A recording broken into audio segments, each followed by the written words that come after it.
Nekateri bojo vedno mi očitali, da to delam zaradi všečku, promocije, ogledu, kar naj bi na koncu prineslo neke velike zaslužke in bogatstvo.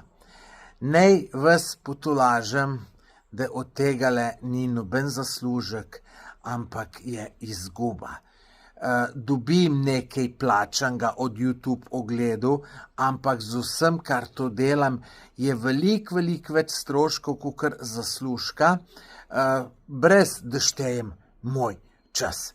No, kar se pa tiče Martina Strela, da njega izkoriščam, če bi Martin Strel tako mislil, verjetno ne bi drugič prišel na moj podcast, pa tudi ta zadnjega podcasta, ki so ga posnela, sva se, mislim, da 3-krat videla, kar nekaj bodočih projektov skupnih se nama obeta.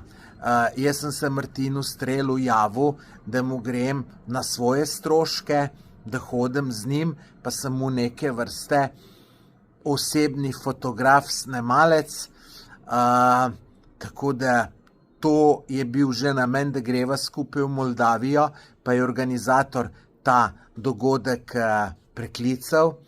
Potem v kratkem tudi nekaj zanimivega snemava, boste kmalu videli, in celo iz ene televizije so naj povabili, da bi imela skupaj oddajo. Midva sva obedva privolila, zdaj pa čakava, da bo ta televizija imela vse pripravljeno, da nastopva midva. Sigurno bo zelo zanimivo. Ko bo stvar zrela, vas seveda obvestim.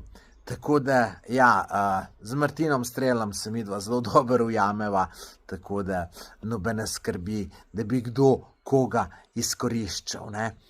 Drugače pa ne, ljudje mi tudi pišejo, da romsko problematiko, ki jo tudi obdelujem, da jo delam za prepoznavnost, všečke in zaslužek.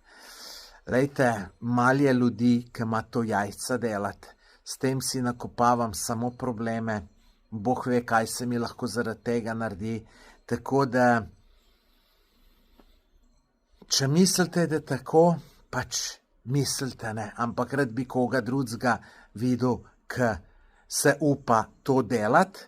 Drugače pa, dragi gledalci, dajte vi v komentar napisati, kaj si vi mislite o tem, stisnite en všeček, pa naročite se na moj YouTube kanal.